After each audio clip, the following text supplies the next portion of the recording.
Alleluia, alleluia, pag-ibig na walang maliwan, taglay niya, kaya't pag-ibig din sa atin ang nais niya. Alleluia, alleluia, alleluia, kaya't pag-ibig din sa atin ang nais niya. Alleluia, alleluia, alleluia.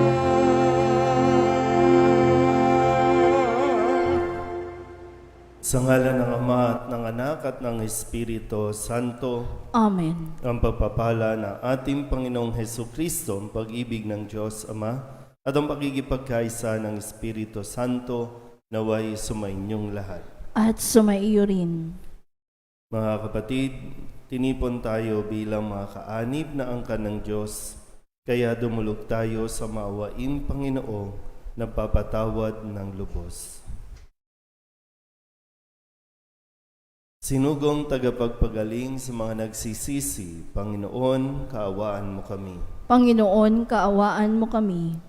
Dumating na tagapag-anyayang mga makasalanay magsisi, Kristo, kaawaan mo kami. Kristo, kaawaan mo kami.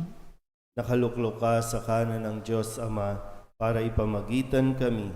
Panginoon, kaawaan mo kami. Panginoon, kaawaan mo kami. Kaawaan tayo na makapangyarihang Diyos, patawarin tayo sa ating mga kasalanan at patnubayan tayo sa buhay na walang hanggan. Amen.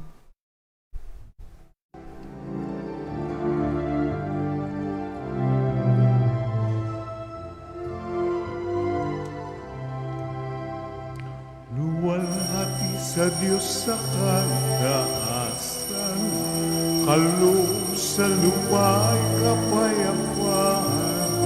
Pinupuri ka at ipinagdanal, sinasamba ka dahil sa dakilang kalwalhatian. Panginoon naming Diyos ari ng langit, Amang makapangyarihan, Panginoong Jesucristo, Anak ng Diyos, Kordero ng Ama. Ikaw nag-aalis ng mga kasalanan ng sanlibutan. Tanggapin mo ang aming kahilingan. Ikaw na nanuluklog sa kanan ng Ama.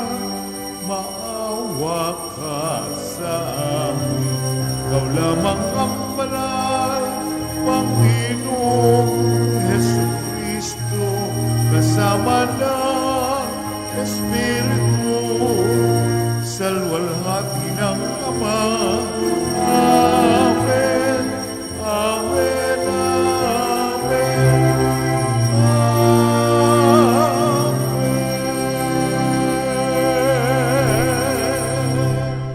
Manalangin tayo. Ama naming makapangyarihan, pinawi mo ang kadiliman sa sanlibutan noong dumating ang iyong liwanag sa aming buhay. Pasinagin mo sa amin ang iyong paglingap upang marapat namin maipagkapuri ang dakilang pagsilang ng iyong anak na kasama mo at ng Espiritu Santo magpasawalang hanggan. Amen. Umupo ang lahat.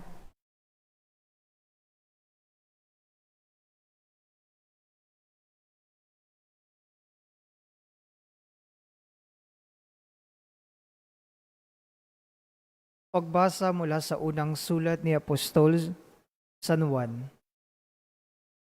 Minamahal kong mga kapatid, nakatitiyak tayong nakikilala natin na ang Diyos kung sinusunod natin ang kanyang mga utos.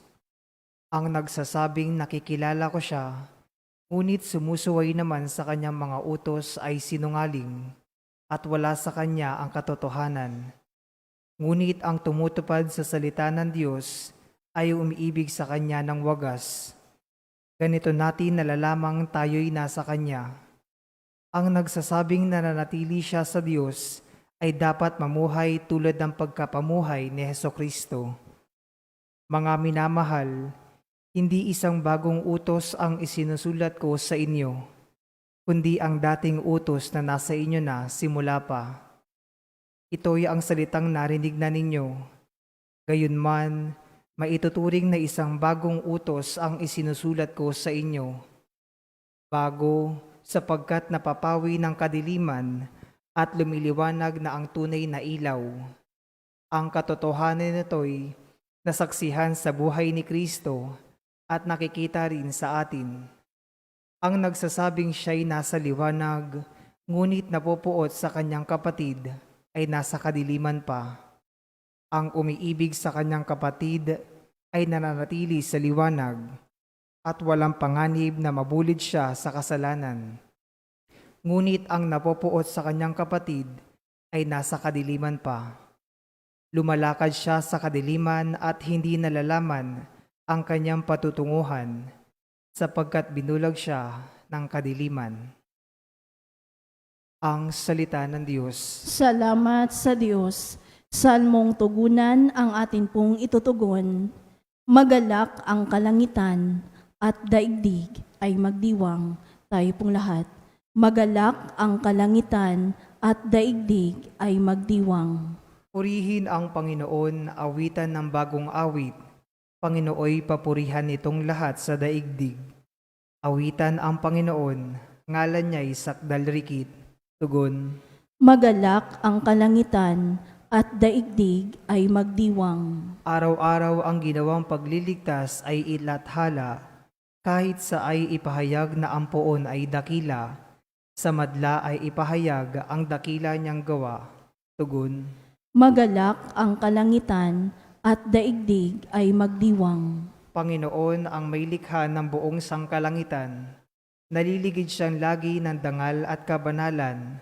Ang lubos niyang kagandahan ay sa templo mamamasdan. Tugon. Magalak ang kalangitan at daigdig ay magdiwang. Tumayo ang lahat.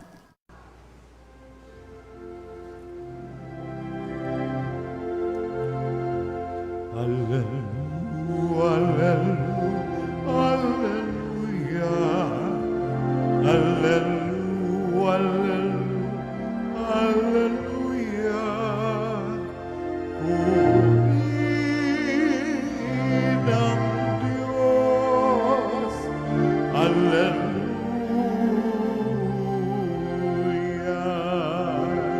Purihin ang Diyos,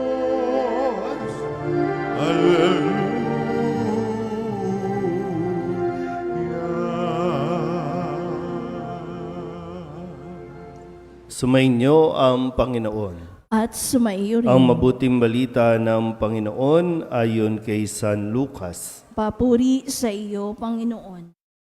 Noong dumating ang araw ng paglilinis sa kanila ayon sa kautusan ni Moises, ang mga magulang ni Jesus ay pumunta sa Jerusalem. Dala nila ang sanggol upang iharap sa Panginoon, sapagkat ayon sa kautusan, ang bawat panganay na lalaki ay nakatalaga sa Panginoon. At naghandog sila ayon sa hinihingi ng kautusan ng Panginoon. Mag-asawang bato-bato o dalawang inakay na kalapati. May isang tao noon sa Jerusalem, ang pangalay Simeon. Matapat at malapit sa Diyos ang lalaking ito at naghihintay sa katubusan ng Israel. Sumasa kanya ang Espiritu Santo na nagpahayag sa kanya na hindi siya mamamatay hanggat hindi niya nakikita ang Mesiyas na ipinangako ng Panginoon.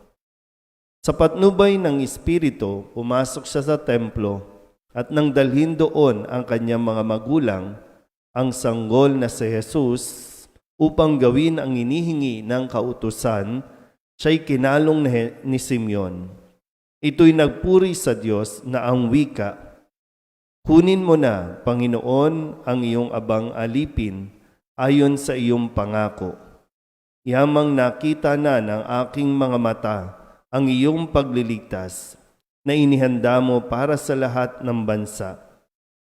Liwanag itong tatanglaw sa mga hintil at magbibigay karangalan sa iyong bayang Israel." Namangha ang ama't ina ng sanggol dahil sa sinabi ni Simeon tungkol sa kanya. Binasbasan sila ni Simeon at sinabi kay Maria, "Tandaan mo, ang batang ito'y nakatalaga sa ikapapahamak o ikaliligtas ng marami sa Israel. Isang tanda mula sa Diyos, ngunit hahamakin ng marami, kaya't mahahayag ang kanilang iniisip. Dahil diyan, ang puso mo'y para na ring tinarakan ng isang balaraw."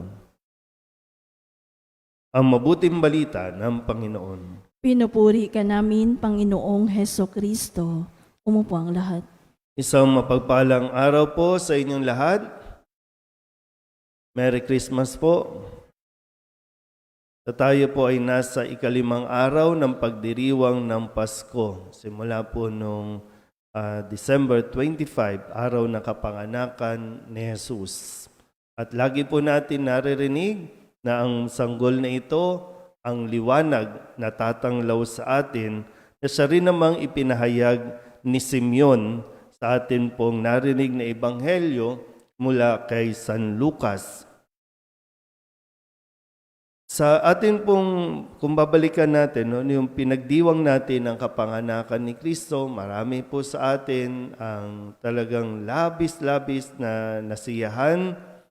Sa pagdiriwang na ito, talagang ito po yung panahon na kung saan marami po ang natututong magbigay, magbahagi, tumulong sa kapwa.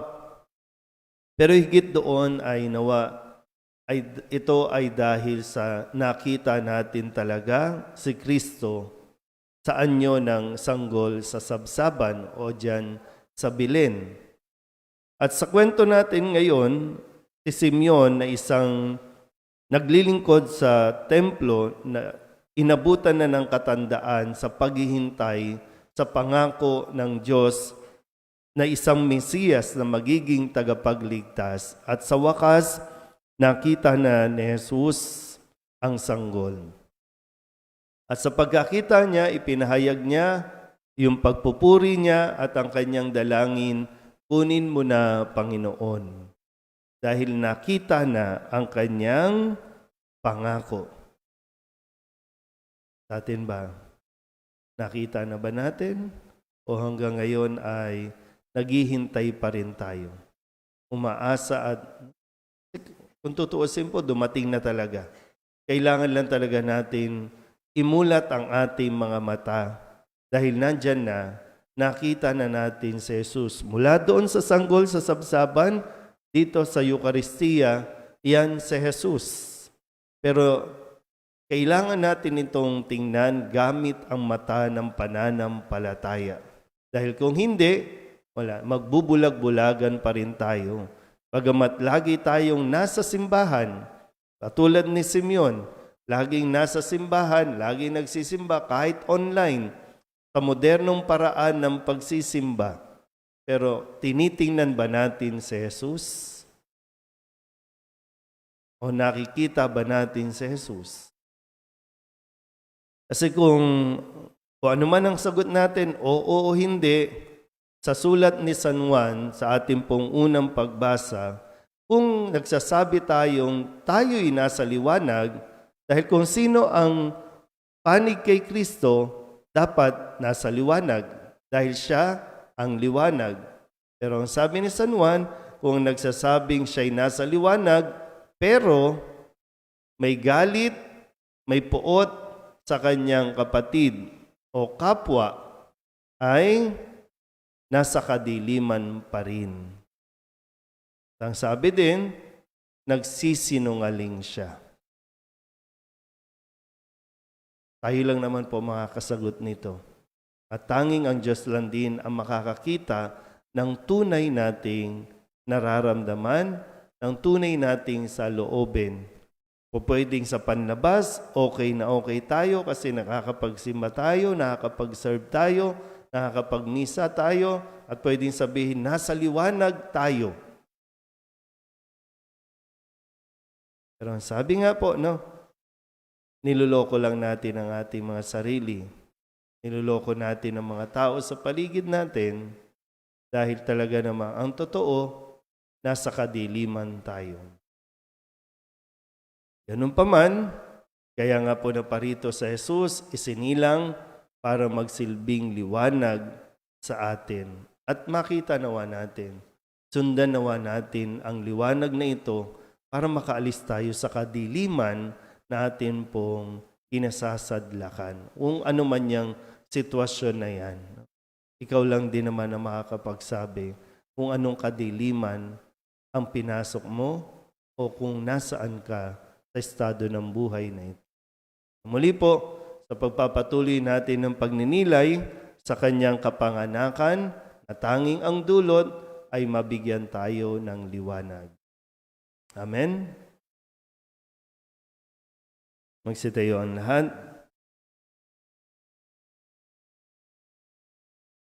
Ang pagkakita ni Simeon sa sanggol na si Jesus ay katuparan ng isang pangako. Ilapit natin ang ating mga pag-asam at kahilingan sa Ama na laging tapat sa kanyang mga pangako. Ang ating pong itutugon, tapat na Panginoon, dinggin mo ang aming panalangin. Tapat na Panginoon, dinggin mo ang aming panalangin. Ang simbahan bilang isang pamilya, naway maging isang huwaran at gabay ng mga bansa sa mundo sa kanilang pagsisikap na magkaroon ng pagkakasundo at kapayapaan. Manalangin tayo sa Panginoon. Tapat na Panginoon, dinggin mo ang aming panalangin. Atin nawang maipakita ang higit na pagpapahalaga sa mga miyembro ng ating pamilya na ang pagmamahal ay binabaliwala natin.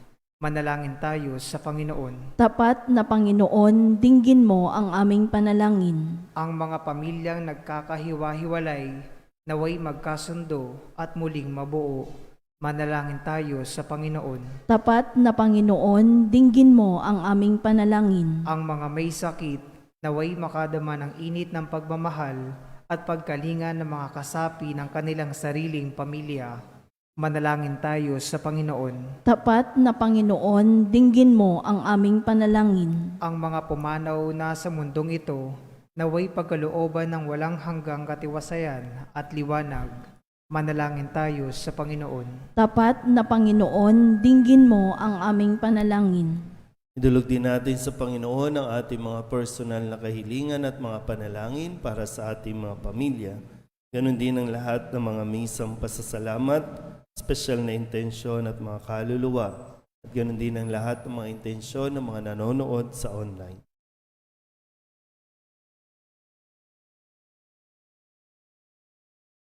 Ang lahat ng ito inihiling namin sa ngalan ni Kristong aming Panginoon. Amen. Umupo ang lahat.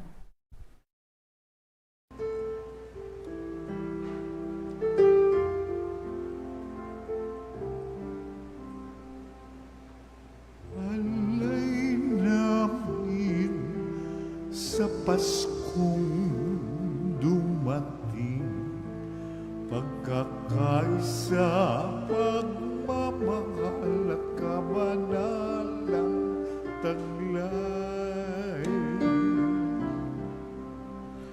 Dalangin namin manatili kami tapat sa pag-ibig na bigay mo sa amin. Manalangin kayo mga kapatid upang paghahain natin ang kalugdan ng Diyos sa mga makapangyarihan. Tanggapin nawa ng Panginoon itong paghahain sa iyong mga kamay, sa kapurihan niya at karangalan sa ating kapakinabangan at sa buong sambayanan niyang banal. Ama naming lumikha, tanggapin mo ang mga alay upang maganap ang pagpapalitan ng iyong kaloob at ng aming handog sa aming paghahain na iyon na ring ibinigay para kami maging marapat na iyong paunlakan sa pamamagitan ni Jesucristo kasama ng Espiritu Santo magpasawalang hanggan. Amen. Sumainyo ang Panginoon. At sumaiyo rin. Itaas sa Diyos ang inyong puso at diwa. Itinaas na namin sa Panginoon. Pasalamatan natin ang Panginoong ating Diyos. Marapat na siya ipasalamatan. Ama naming makapangyarihan, Tunay nga marapat na ikaw ay aming pasalamatan sa pamamagitan ni Jesucristo na aming Panginoon. Ang anak mong di na naiiba sa amin ay siyang pumawi sa dilim. Kaya ngayon, ikaw ang aming nababanaagan. Ang anak mong di naiba sa iyo ay siyang iisang salita mo. Sa katauhan niya ang iyong sariling aming nakikita. Sa pamamagitan niya ang iyong pag-ibig ay kahali-halina, kahit ikaw ay lingid sa aming mata. Kaya kaysa ng mga anghel na nagsisiawit ng papuri sa iyo, nang walang humpay sa kalangitan, kami nagbubunyi sa iyong kadakilaan.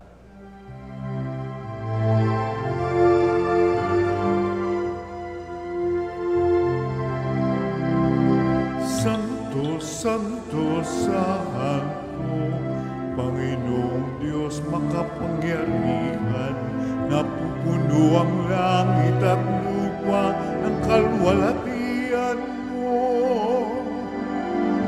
Hosana sa kaitaasan, pinagpalang na paririto sa ngalan ng Panginoon. Hosana sa kaitaasan.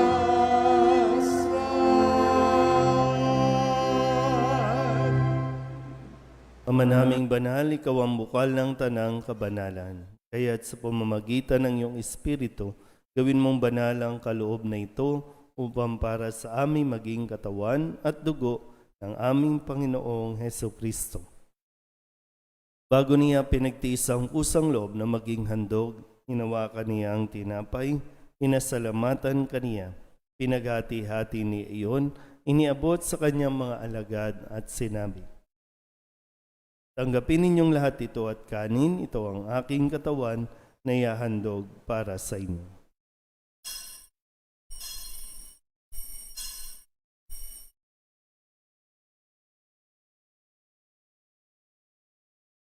Gayun din naman nang matapos ang hapunan, inawakan niya ang kalis, muli kaniyang pinasalamatan. Iniabot niya ang kalis sa kanyang mga alagad at sinabi, "Tanggapin ninyong lahat ito at inumin. Ito ang kalis ng aking dugo, ng bago at walang hanggang tipan, ang aking dugo na ibubuhos para sa inyo at para sa lahat sa ikapagpapatawad ng mga kasalanan. Gawin ninyo ito sa pag-alaala sa akin."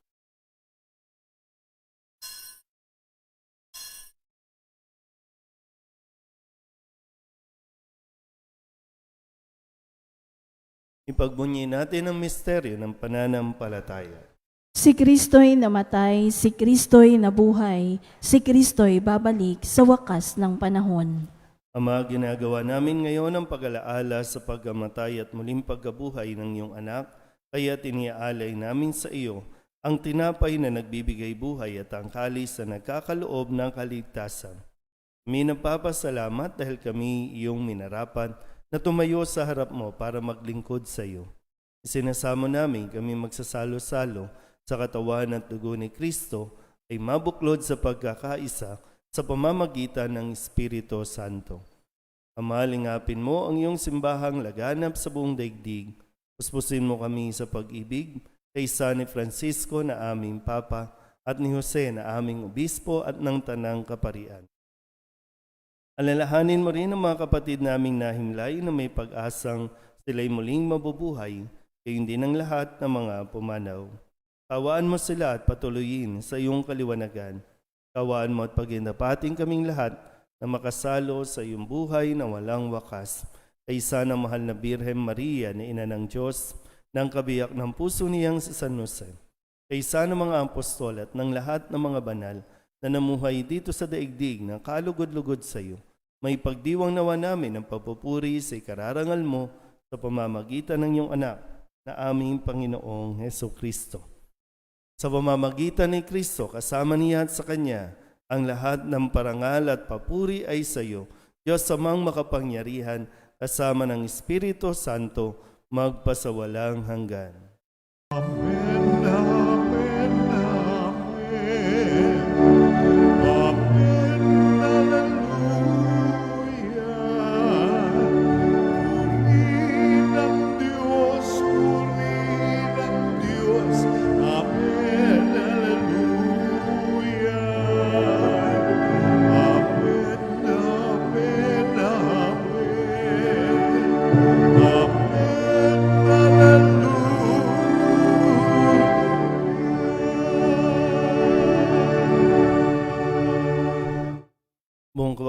Halina't tayong tumawag sa ating Panginoon ng Ama namin.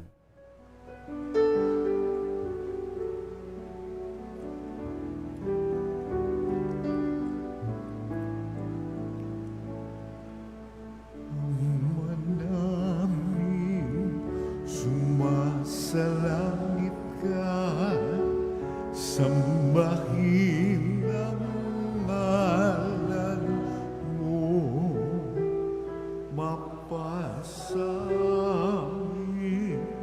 ang kaharian mo, sundin ang loob mo dito sa lupa para nang sa langit.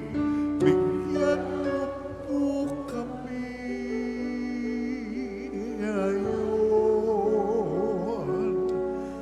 ng aming kakanin sa araw-araw at patawarin mo kami sa aming mga sala para ng pagpapatawad namin sa nagkakasala sa amin, at huwag mo kaming ibagin dulot sa tukso, at diadya mo kami sa lahat ng masama. Inihiling namin kami iadya sa lahat ng masama, pagkalooban ng kapayapaan araw-araw, iligtas sa kasalanan at ilayo sa lahat ng kapahamakan. Samantalang aming pinananabikan ang dakilang araw ng pagpapahayag ng tagapagligtas naming sa Hesu Kristo. Sapagkat iyo ang kaharian at ang kapangyarihan at ang kapurihan magpakailanman. Amen. Panginoong Hesu Kristo, sinabi mo sa iyong mga apostol, kapayapaan ang iniiwan ko sa inyo, aking kapayapaan ang binibigay ko sa inyo. Tunghen mo ang aming pananampalataya at huwag ang aming mga pagkakasala. Pagkalooban mo kami na kapayapaan at pagkakaisa ayon sa iyong kalooban, kasama ng Espiritu Santo, magpasawalang hanggan. Amen. Ang kapayapaan ng Panginoon ay laging sumainyo.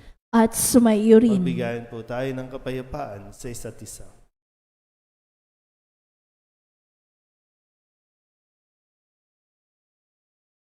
Kordero ng Diyos na nag-aalis ng mga kasalanan ng sanlibutan, maawa ka sa amin. Kordero ng Diyos na nag-aalis ng mga kasalanan ng sanlibutan, maawa ka sa amin. Kordero ng Diyos na nag-aalis ng mga kasalanan ng sanlibutan, ipagkaloob mo sa amin ang kapayapaan. Lumuhod ang lahat.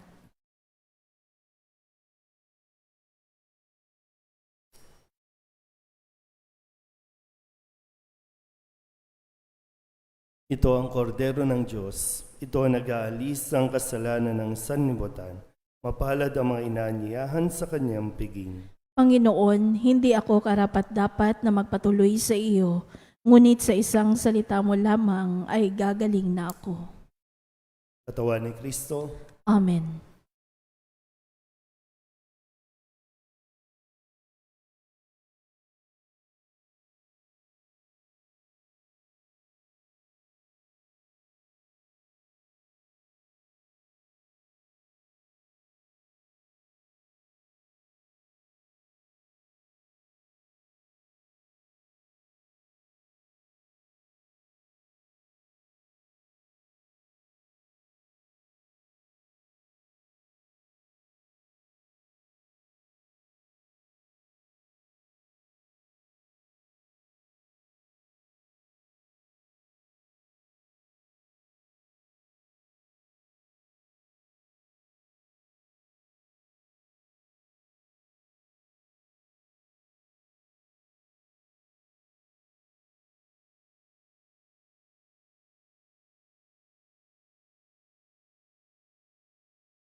Manalangin tayo.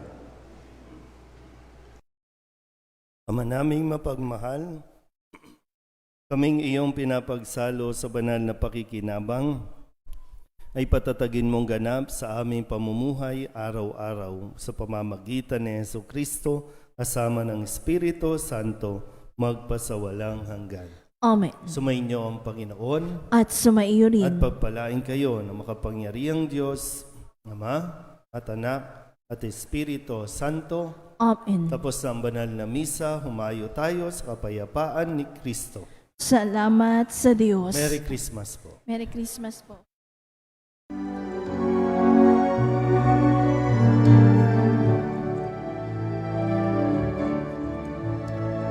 Mayon at ipahayag kanyang pagkalingat habay, isa buhay pag-ibig at katarungan, tanda ng kanyang kaharian. Sa panahong tigang ng lupa, sa panahong ang ani sa gana, sa panahon ng digmaan at kagulan,